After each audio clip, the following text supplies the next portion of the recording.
பாக்கியலட்சுமி சீரியலை பிடித்திருந்தால் இந்த வீடியோவை மறக்காமல் லைக் செய்து கொள்ளவும். கோபியுடன் ஆட்டம் போடும் ராதிகா, இருக்கும் பிரச்சனை போதாதா, பாக்கியாதான் பாவம். வாங்க வீடியோவை முழுமையாக கண்கலாம்.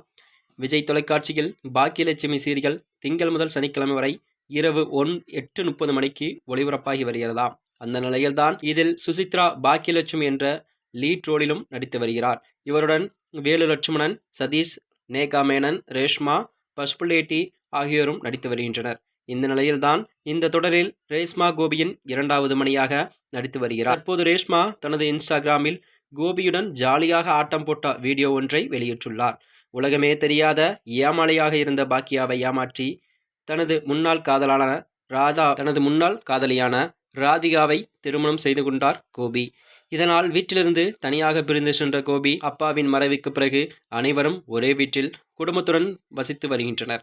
இதனால் அடுத்தடுத்து குடும்பத்தில் பிரச்சனைகளும் வந்து கொண்டுதான் இருக்கின்றன. இனியாவின் டான்ஸ் போட்டியில் 3வது இடத்தை பிரிக்கிறாளாம். இதற்கெல்லாம் காரணம் ராதிகா என்று கோபப்படுகிறார். மேடையில் அம்மா என பாக்கியா, ராதிகா இருவரும் ஏறுகின்றனர். இதனால் தான் ஜெயிக்க முடியவில்லையாம் என்றும் வருத்தப்படுகின்றனர். இனியாவுடன் சேர்ந்து ஈஸ்வரியும் ராதிகாவை திட்ட அப்போது அங்கு வந்த பாக்கியா, இதற்கு காரணம் கோபிதான், ராதிகா வரமாட்டேன் தான் சொன்னா, அவர்தான் அழைத்து வந்தார் என்றும் சொல்லி அனைவரையும் அமைதியாக்குகின்றனர். இதையடுத்துதான் இனியாவை சமாதானப்படுத்த அனைவரும் ஒரு நாள் டூர் ஒன்று போடுகின்றனர். அந்த டூரில் தான் ரேஷ்மா கோபியுடன் கடற்கரையில் ஆட்டம் போட்டதை ரேஷ்மா தனது இன்ஸ்டாவில் வெளியிட்டுள்ளார். அந்த வீடியோவை பார்த்த ரசிகர்கள், என்ன கோபி முதல் மனைவி இருக்கும் போதே ராதிகாவுடன் ஆட்டமா என்றும், குடும்பத்தில் அவ்வளவு பிரச்சனை இருக்கு, இதுல உங்களுக்கு ரொமான்ஸ் கேக்குதா என்றும், பாக்கியாதான் பாவம் என்றும் கருத்துக்களையும் பகிர்ந்து வருகின்றனராம்.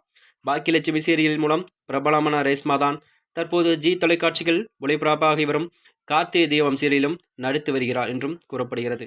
மேலும் இதுபோன்ற வீடியோக்களை தெரிந்து கொள்ள நமது சேனலை மறக்காம சப்ஸ்கிரைப் செய்து கொள்ளவும். நன்றி, வணக்கம்.